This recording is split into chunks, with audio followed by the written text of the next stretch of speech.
Next on the news, the Holy Father wraps up his trip with a message to Hungarians. Non basta dare il pane che sfama allo stomaco, c'è bisogno di nutrire il cuore delle persone. The impact of Pope Francis's visit and the cryptic conversation about a secret peace mission. The concern over artificial intelligence, the report that's highlighting the jobs AI may take away from us. Plus, the movement to spread hope in the Garden State. Just inside this church in New Jersey awaits a once-in-a-lifetime faith experience, one that has the power to deepen devotions and inspire peace. I'm Jessica Easthope. That story's coming up next. Also tonight, honoring the legacy left by Dorothy Day. Not so much to admire her holiness, but to imitate her in the way we live our lives in caring for one another. The Staten Island ferry that's spreading her cause on the way to possible sainthood. I'm Christine Persichetti. Currents News starts right now.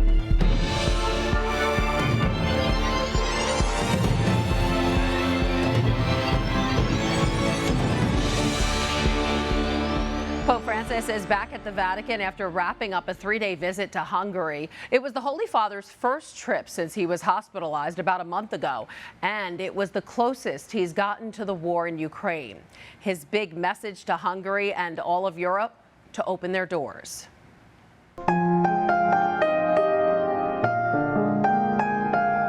A performance for the Pope at the Holy Father's last stop in Hungary. Pope Francis visited a Catholic university in Budapest where he spoke with students and faculty. Earlier in the day, Francis celebrated Mass at what is commonly known as Nation Square in the center of Budapest. 50,000 people joined him, including Prime Minister Viktor Orban, as he touched on one of the central themes of this trip: migration. During his homily, Pope Francis explained being a church means being an open door for others, an indirect challenge to Orban's broadly restrictive policies on immigration. È triste e fa male vedere porte chiuse. Fratelli e sorelle, per favore, apriamo le porte. Cerchiamo di essere anche noi, con le parole, i gesti, l'attività quotidiana, come Gesù, una porta aperta, una porta che non viene mai sbattuta in faccia a nessuno. On Saturday, 2 Ukrainian children, grateful for that door Hungary opened for them, played a song of thanksgiving as Pope Francis met with refugees at St. Elizabeth of Hungary Church.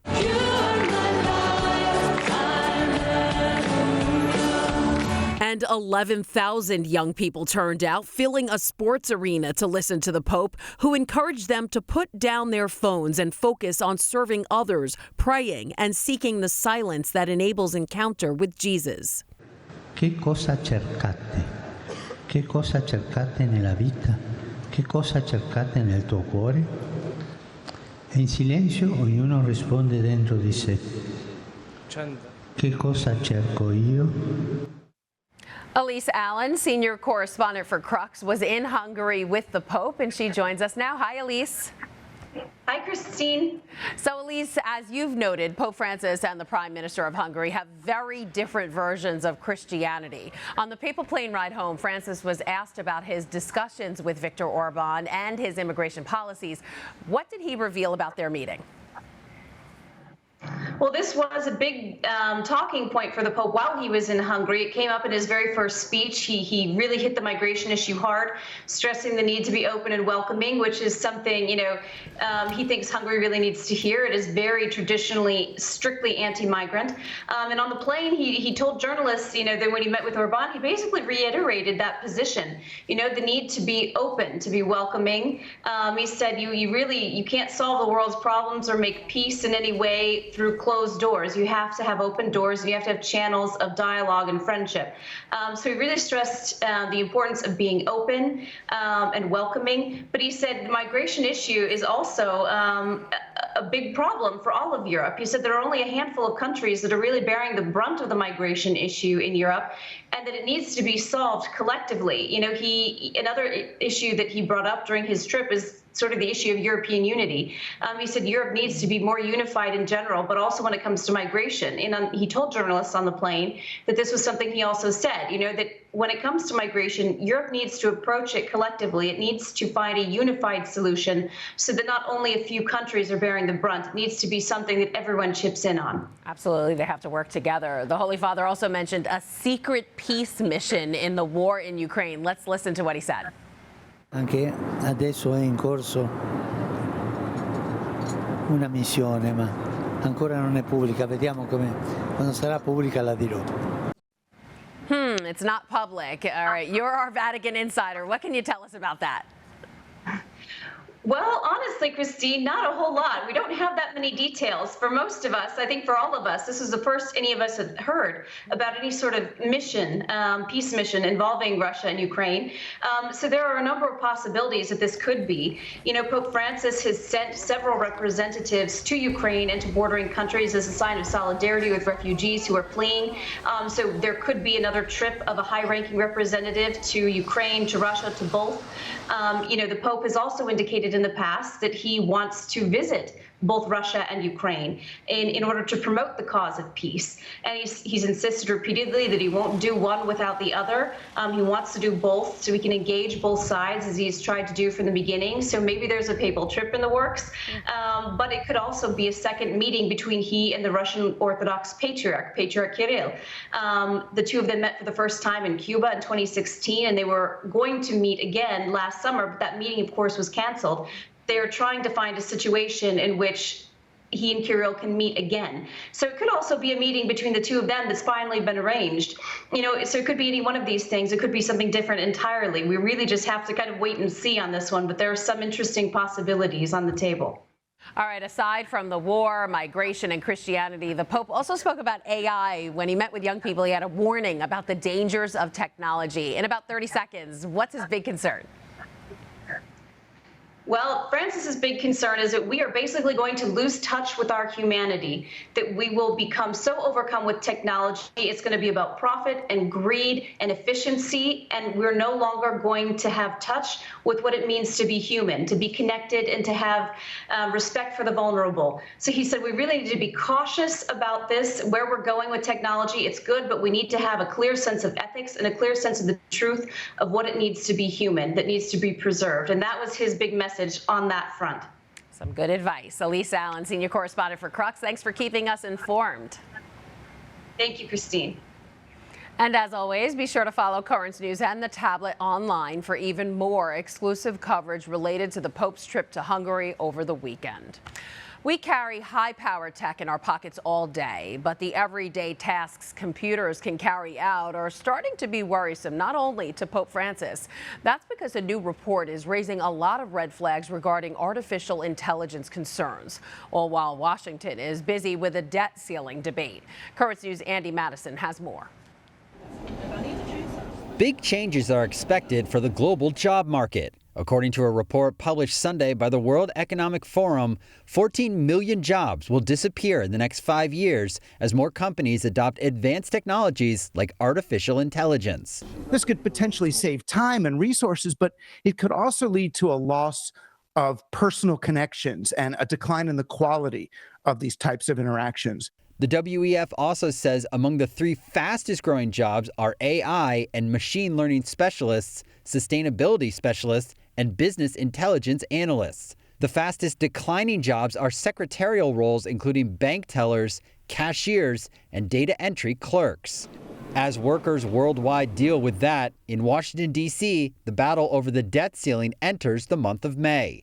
President Joe Biden and most Democratic lawmakers want the debt limit raised with no spending cuts. What the president is saying, he's not going to negotiate with someone who's actually threatening the economy, taking the entire economy hostage. And Republicans are pushing forward with House Speaker Kevin McCarthy's Limit, Save, and Grow Act of 2023, which raises the debt limit but trims the budget. This is no longer about politics.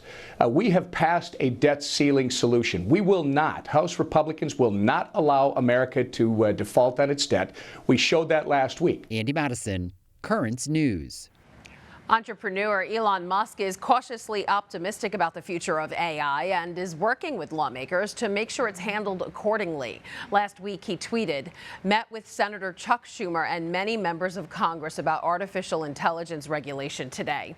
That which affects safety of the public has over time become regulated to ensure that companies do not cut corners. AI has great power to do good and evil, better the former. New Yorkers already have enough to deal with after nonstop flooding this weekend, and many are still dealing with the headaches.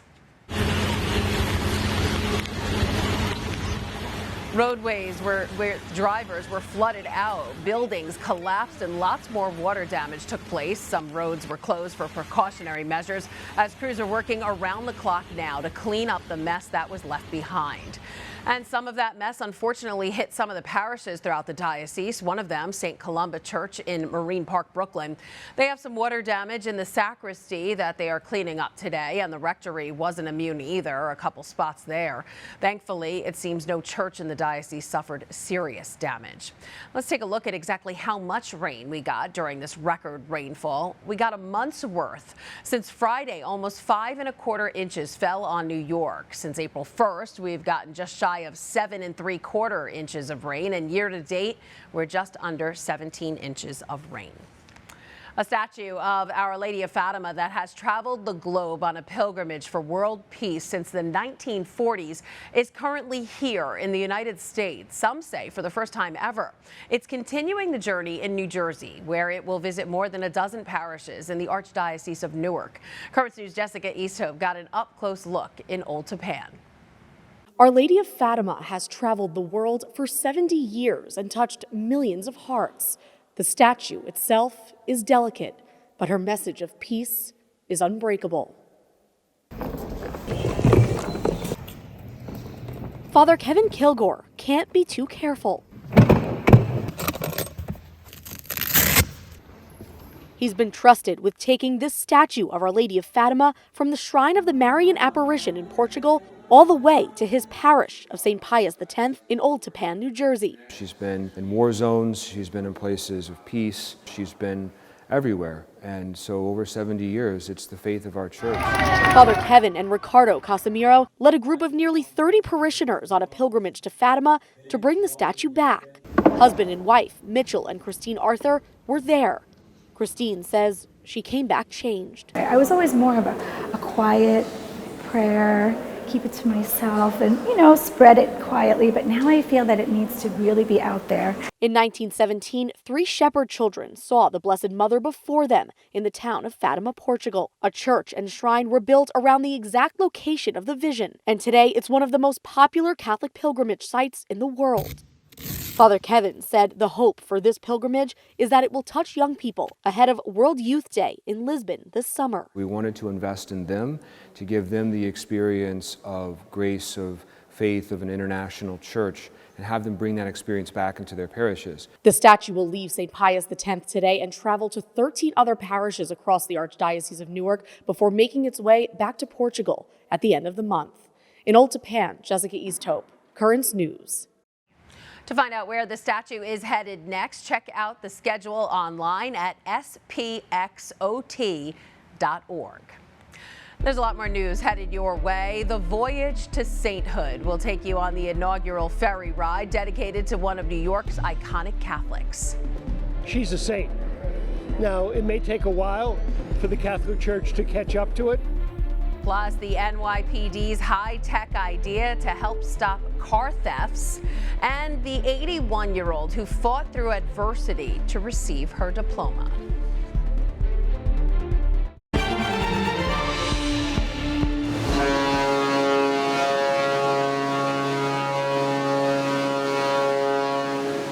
And it's off. The ferry, named for one of New York City's iconic Catholics, is officially in business, and the hope is it helps Dorothy Day sail her way to sainthood.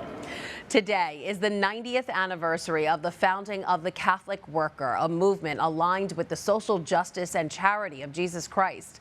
And now a Staten Island ferry named for its co-founder, Dorothy Day, is in service. Currents News' Jessica Easthope was aboard for the inaugural ride. People heading to work or school on a 12:30 trip into Manhattan from St. George might not know who Dorothy Day is. But she knew them, what it meant to be working class, poor, marginalized. And she fought for them for her entire life. Hopefully people will study more of who Dorothy was, a Catholic convert here in New York City who worked for the poor, fed the hungry. Chocolate chip. Thank you. In keeping with the giving spirit of her grandmother, Martha Hennessy gave out cookies to those who rode on the Dorothy Day Ferry for the first time Friday. The free means of transportation has more than 22 million riders every year. We need to work very hard to make sure that we take care of each other. The start of the ferry's service coincides with the 90th anniversary of the founding of the Catholic Worker, a movement Day started to spread the message of Christ's love and charity in New York City. Blessed are the poor in spirit. A message officials say is more important today than ever before. The question is, are we ready to walk under her shadow? Are we ready to follow her legacy? The hope is not only will the ferry safely move 70,000 people between the two boroughs every day, but that it will help Day sail her way to sainthood. Her cause for canonization made waves in the 90s, but now it's building steam. Moving on from the diocesan phase in 2021 to Rome, where it's being reviewed by the Vatican's Congregation for the Causes of Saints. In continuing the legacy of Dorothy Day. Executive Director of Catholic Charities of New York, Monsignor Kevin Sullivan, says there's no time like the present to treat Day like a saint and treat others the way she did. To be honest, she's a saint. Now, it may take a while for the Catholic Church to catch up to it, but the issue is not so much to admire her holiness, but to imitate her in the way we live our lives in caring for one another. The ferry made one round trip on Friday and will officially go into regular service on Monday. On Staten Island, Jessica Easthope, Currents News. And according to the Department of Transportation, the ferry saw its highest ever ridership in the first quarter of 2023. It had just over 1 million passengers in the first 13 weeks of the year. That's more than 20% higher than its second best quarter, which was in early 2020 before the pandemic. Diocese of Brooklyn Bishop Robert Brennan joined the parish of St. Paul Chong Hasang Roman Catholic Church to mark their 50th anniversary Saturday. Bishop Brennan led the Flushing community in music and prayer. In 1973, the parish celebrated its first Korean Mass in Rego Park. And since forming, the parish has baptized over 7,000 people and officiated more than 1,000 weddings. The NYPD is tackling the city's car thefts in a unique way, thanks in part to Apple. 10-4, we have a live active track and the victim has put an AirTag in the car. Would you keep an AirTag in your car for tracking? This is the department's new campaign to lower carjackings. It will give 500 Apple AirTags to people so they can hide the devices in their car and be able to track it at all times. Mayor Eric Adams called it an excellent device that's easy to monitor. And the little devices may come in handy because the problem is getting out of hand. Through April 23rd, almost 4,500 cars have been stolen. At the same time last year, it was just under 4,000. That's a 13% increase year over year. Another program seems to be doing well. The statewide gun buyback program took 3,076 guns off the streets on Saturday. There were 9 locations throughout the state, including at All Saints Roman Catholic Church in Brooklyn. And according to Brooklyn officials, there were 90 guns collected at that church alone. Still to come on Currents News. A well-deserved cap and gown, the great-grandmother who credits God for achieving a lifelong dream. Plus, we'll show you the highlights of the Pope's latest trip to Hungary. Do you have a story idea or want to share a tip? Email us at newstips@desalesmedia.org or call our 24-hour number, 718-517-3122. We'll be right back.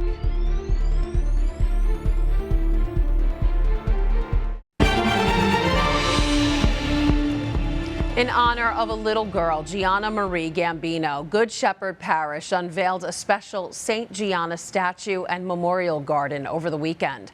Located in the new Gianna's Garden and donated by the Gambino family, the monument was set up to remember Gianna, a 12-year-old Good Shepherd parishioner who died from cancer in 2021. This newly paved sanctuary will double as a shrine to the patron saint and a place for local parishioners to meditate. The ceremony took place on what would have been Gianna's 15th birthday. When Janice Hall of Indiana celebrates her 82nd birthday, she'll do it as a college grad. The great-grandmother overcame adversity to reach her goal and credits God for her success. Julianne Grahowski has her story.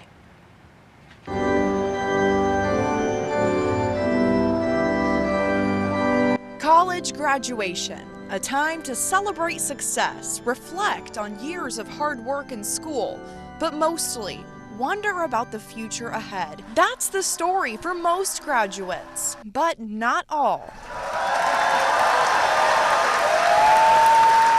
This is Janice Hall, 81 years old and now a graduate of Bethel University.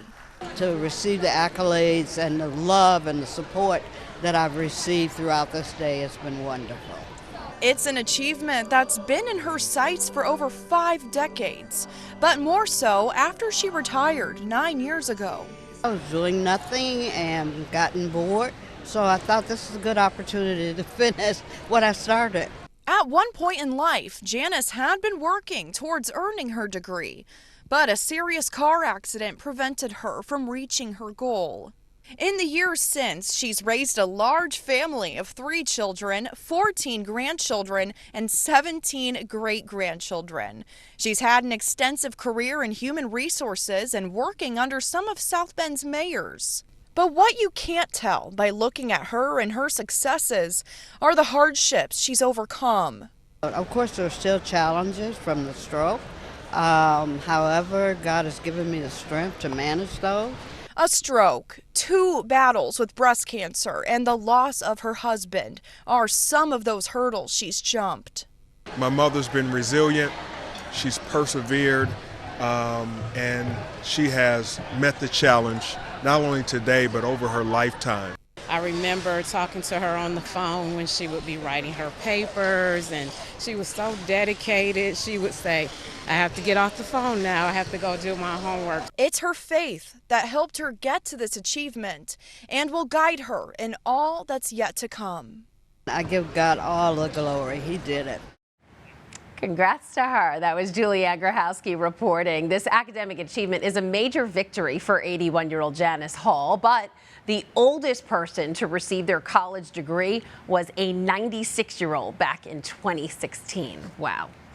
And that is Currents News. I'm Christine Persichetti. Thank you for joining us because we are putting your faith in the news.